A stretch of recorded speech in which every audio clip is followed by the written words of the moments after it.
My name is Brittany Hammond, and I am an award-winning performer and filmmaker. I have built 2 businesses to 6 figures and beyond, and I have a double master's degree in film, psychology, and communication.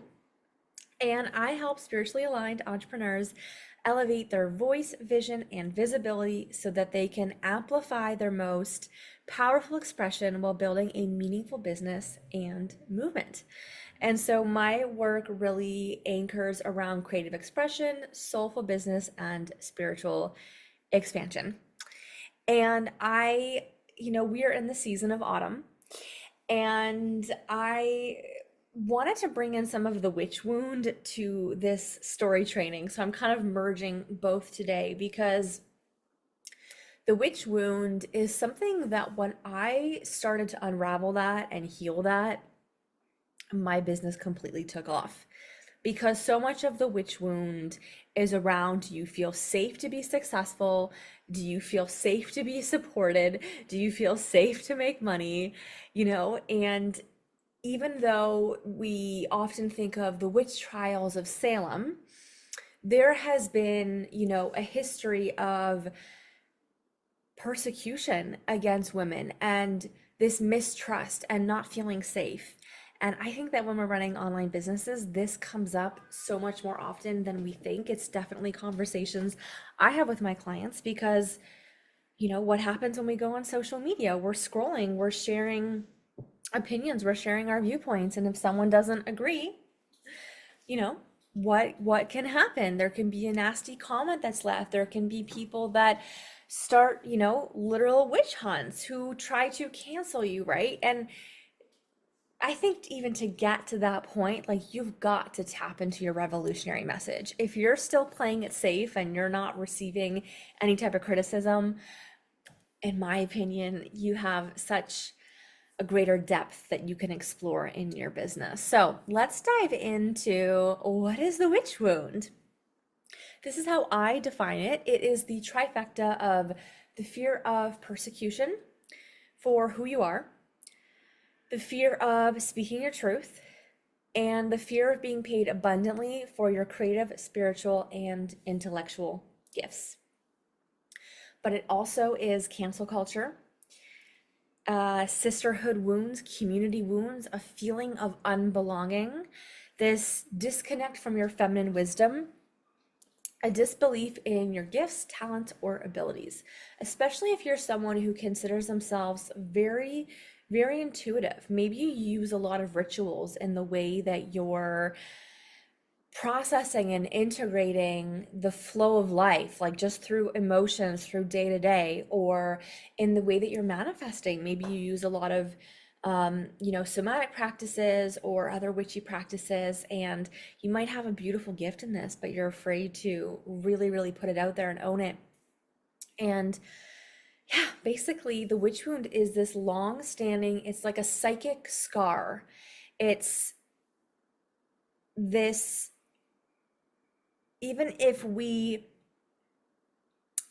haven't experienced it ourselves, we have witnessed other people, right? And that's why I say, like, even in the history of the witch trials themselves, it wasn't just the women who were burned or drowned or tortured.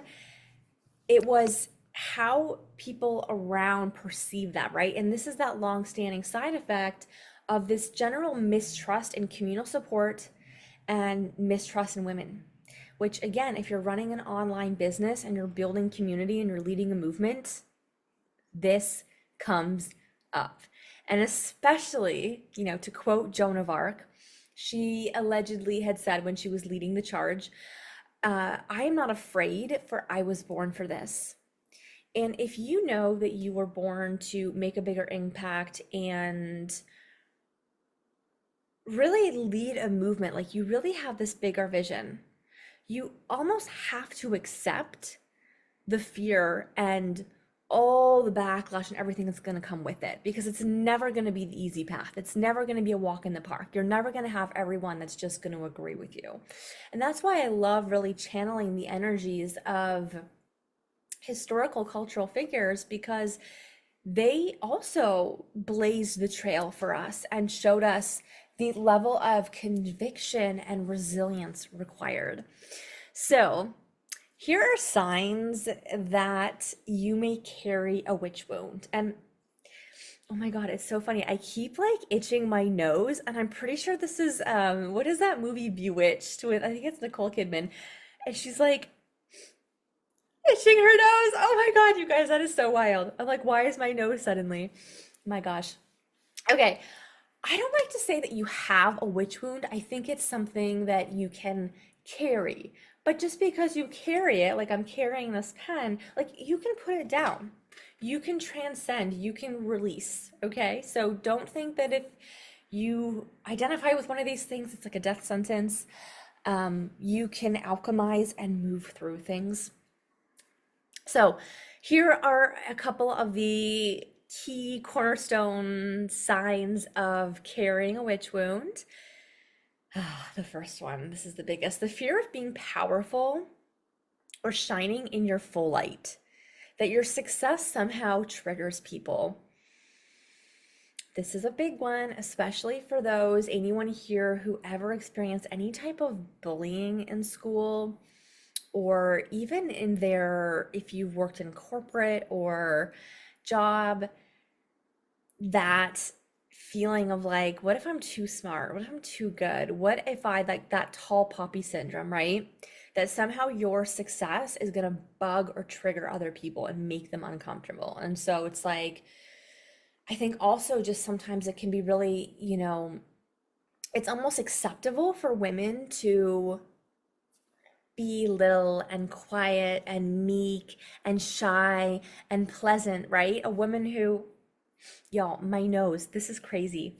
I'm having a witch moment here, right? I can think of so many moments in my life where I was, cross six figures. I've experienced great success.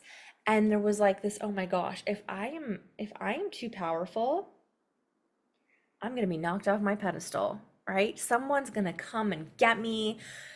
The tax bureau, a family member, like someone jealous, like, and a lot of this, can be very, very subconscious, or it can be conscious, right? So that's something definitely to tune into. The next one is a hesitancy to openly share your spiritual knowledge, gifts, and wisdom.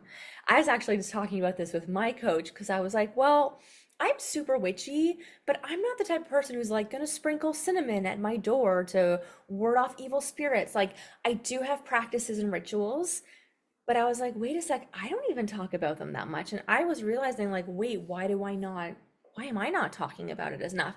And again, it's like that fear of, especially when we say things like, oh, that's so woo-woo, right? When we say the word woo-woo, it's such a way to diminish the power of feminine gifts. When people are like, oh no, don't worry, I'm not woo. Have you ever heard that before? And it's like, woo was actually an amazing thing. The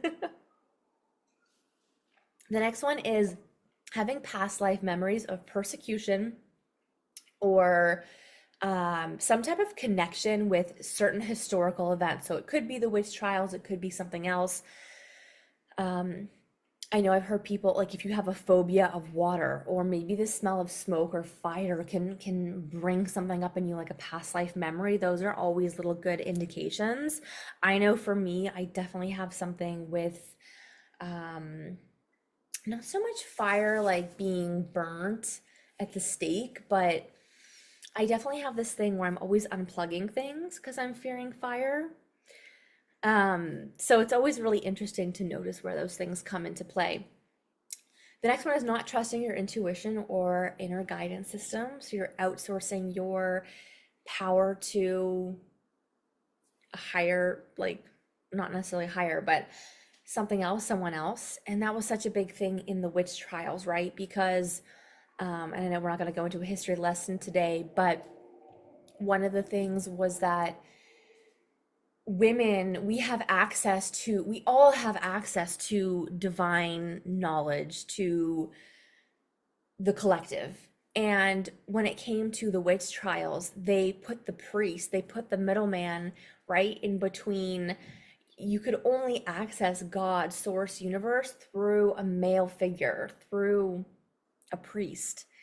but you don't need that. You can actually access any intuitive psychic knowledge, past life, Akashic records yourself. So noticing where you're not trusting in that. Another good indication of carrying a witch wound is this good girl behaving, kind of like this fear of punishment, or anything really around justice. If you have like justice wounds, or you're always like, that's not fair, or if you have that advocacy within you, that's a big one. Feeling weird about charging for your gifts. I've heard people say things like, yes, but if I can really help someone, then why should I charge for it? Well, a doctor can save you in a life-threatening surgery, but that doesn't mean that they should do it for free. They've spent years and years and years educating themselves and studying. And it's the same thing with your gifts and talents. Like, you can have raw talent, but you have invested in yourself. You have been learning. You have, put into your gifts to grow them and evolve. And so you deserve to be paid for that. There's nothing honorable about being broke. There just isn't. Okay, throat blocked, censorship when speaking. This is huge. If you feel like you get a lump in your throat, or your throat gets really dry, or you just don't feel like you're surrounded in spaces where you can really say what it is that you want. The next one is like if you have like a love for, maybe you're like a closeted pagan, or you have like a deep connection with nature, but it's like hidden. Again, it's similar to that.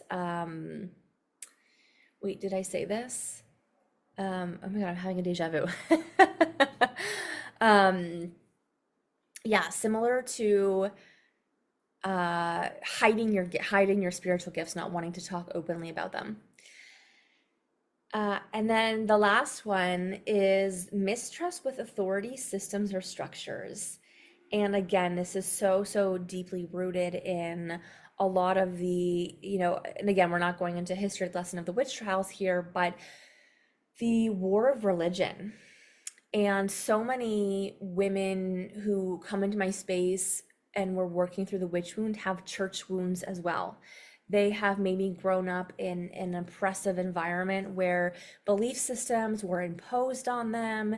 And so, whether that be religion or certain structures in society, just like that mistrust in authority and structures. So the big way that I see what I call the trifecta of visibility wounds show up specifically in business. So the communication, that's really that throat chakra. That's how we're expressing. So it's the pain of not being seen or understood in your messaging. It's like that inner child in you that's like screaming to be seen. If you weren't seen, or depending on like what your love language was, if you didn't feel like you were loved in the way that you needed, that can be interpreted like your subconscious interprets that as like, I'm not lovable, or I'm not seen. Feeling like you can't find the words to describe your work. This is such a big one that I work through with clients, where it's like they're so focused on the perfection of what they're saying and trying to get it right. And that's like that good girl wound that comes out of like, well, if you don't get it right, say it right, then you're going to be punished. If you make a mistake that could cost you your life. These success wounds. So this is that mistrust in women and community. Again, if you're wanting to build a business and build a community, then you have to trust that your people aren't going to turn on you. There's that also, this like your success comes at some level of sacrifice, whether it be like your well-being, your family, especially when we're edging, this is talked about in the big leap, but when you're getting to new heights and levels of success, you can have health scares come up, different self-sabotage, maybe fighting with your partner, or unexpected bills, right? And it's just like a way that like brings us back to the status quo. And then the persecution wound, which goes very closely with communication, but it's like, especially if anyone here has a 5 line in human design, that's the heretic. And heretics traditionally were, people who went against what the church was saying, because obviously back in the day, historically, it was the church that was like the greatest authority. But this one really shows up again, specifically in our messaging and having different viewpoints or opinions that go against the mainstream, betraying yourself to fit in, even like when you're in circles of friends or females and I don't know, business events, like really not feeling like you have your place and it's safe to express different viewpoints, opinions. I mean, it could even come up with clients as well if you're coaching and mentoring, consulting, and you're afraid to really challenge your client and take them there and help them get that breakthrough, right? Because you feel safer being liked than pushing the envelope. So these wounds all can be healed. Like, this is not a permanent scar or death sentence, as I mentioned before, but it's also not about bypassing your lived experiences, but it's about finding freedom in the chains of the story created around it. And this is something that we are going to be doing I have an experience kicking off October 29th called the Well-Behaved Women Rarely Make History experience. If you're wanting to join the Well-Behaved Women Rarely Make History experience with me, Brittany Hammond, I'm going to drop the link below. We have the Well-Behaved Women Rarely Make History on Wednesday, October 29th. And surprise, surprise, here's that word. We're going to be working through some somatic practices, archetypal mirror work, and ritual to bring more innovation to your message, your industry, reclaim your success narrative, and tap into disruptive messaging. We're going to be working with certain cultural figures, and I put them here on like the page, but Reese Witherspoon, Megan Fox, Hecate, who else was in there? Joan of Arc, and really working with what we can learn from these women and how we can apply these into our business, which I gotta say goes way further than strategy, because it's like funnels, okay, cool, cute, yeah, but that's basic. Strategy is the easiest part of business. It's all of this inner work that makes or breaks it. So we have that October 29th. We have Uncensored Voice Healing the Witch Moon Masterclass on November 4th. And then we have a 2-week group Telegram community. The whole program is worth $555, but you can get in for $97. So we would love to see you there. Here's all the info. I just love this picture. Just the energy of it, the sisterhood. So with that being said, if you have any questions, if anything is resonating with you, feel free to reach out. And other than that, bisous from Paris, and I will see you guys in the community.